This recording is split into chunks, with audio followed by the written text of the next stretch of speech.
is Sharmila Dissainake. She's the chair of the Department of Surgery at Texas Tech.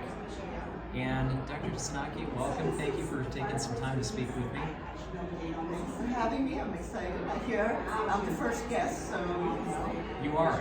It's So an honor. I'm looking forward to sharing this with everybody because I find what you're doing down at Texas Tech really interesting. A lot of people are talking about work hours, and not among residents, but among faculty, and what is safe and what's best for health. And you've actually done something about it, and not only have you done something about it, but you've actually done some research on it. And so I thought we might open things up by talking about that. Absolutely. So let me give you a little background because it is an interesting story to me anyway in class. When I first started talking about burnout, it was because I had a meditation practice, which is a personal thing from the time I was very young. And when everyone started talking about burnout, I thought, maybe there's something to do with this wellness, resilience, etc. So I started getting interested in the topic then, and quickly discovered, like the rest of the world did, that the secret to fixing burnout is not to meditate or do yoga, it's to fix the system, right? And so I think one advantage of me getting into this early is maybe I recognized that just a few nanoseconds before everyone else did and realized, okay, I can promote good food and eating and exercise as much as I want, but until we fix the system, it's not worth anything. And about the same time, I was starting to get a little peeved that as a busy trauma surgeon, no one seemed to be appreciating that we save so many lives all day, every day with the backbone of the hospital. And yet, at a busy level in trauma center, you can be working non-stop, all 24 hours, and yet everyone thought that was fine to just pay you a bit of call pay instead of treating it like a full-time job it was. And so these two things kind of came together, and I thought, there has to be a better way. And obviously, physicians were doing shifts. There were some private locums companies starting to do shift work, so it wasn't like I invented the idea by any means. But I thought, well, why can't that work in a busy academic center?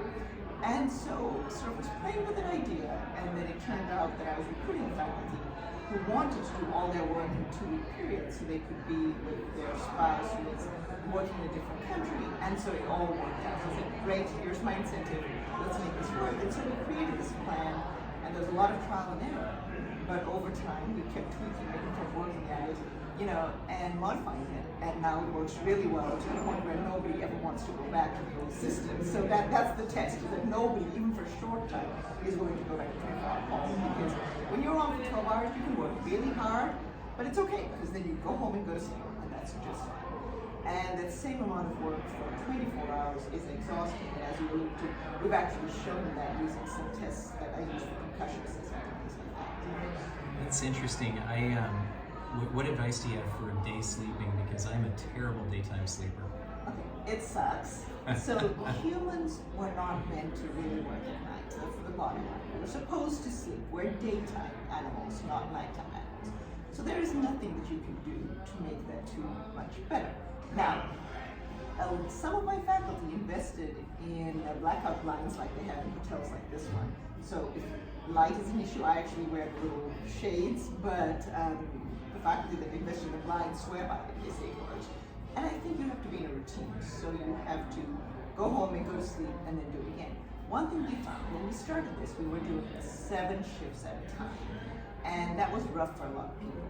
Now we try to switch it to 3 to 4 shifts at a time, and people seem to like that better. However, there are some of us, and I'm actually included, that if I have to do a bunch of nights, I'd actually rather do them in a row. Now, fortunately, being the chair, I get a little dispensation. I don't have to do that many nights because I do have a day job. I can't exactly sleep all day because there are meetings and things.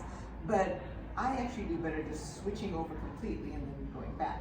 So I think you have to be flexible. There are some in your team that probably would prefer 3 nights at a time, and that's better for them.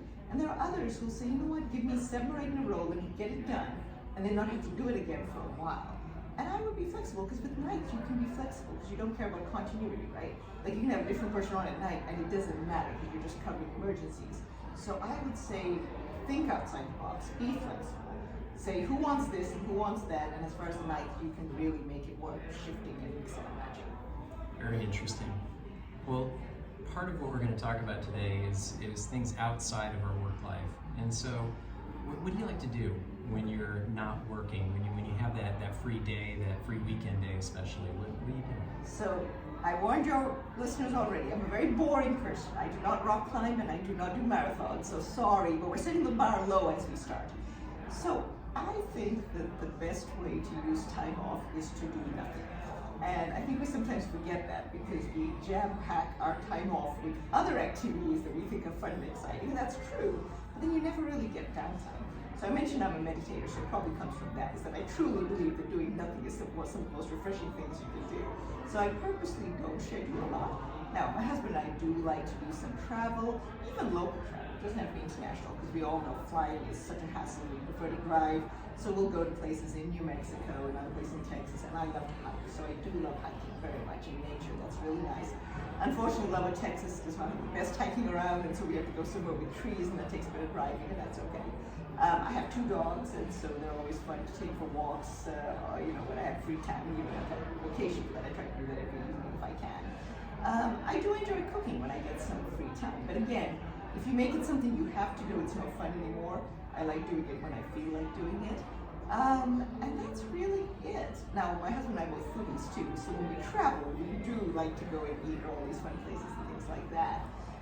But other than that, just nothing particularly that is structured. We're going on a river cruise to the Danube in July. I'm very excited about that. And so just random things. What's your best hike? Favorite hike ever? It's the Pacific Northwest. So when I was in Seattle, oh my God, there's so many hikes you can't even pick which one because they're all awesome. So if I do get a chance to be back in Seattle anytime soon, I will definitely take advantage and catch up a little bit. I mean, the Pacific Northwest is so beautiful in this country. It is. It's tough to beat.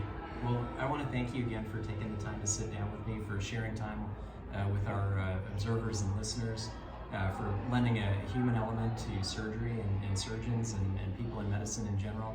So thank you. Thank you for having me. Appreciate it. Great.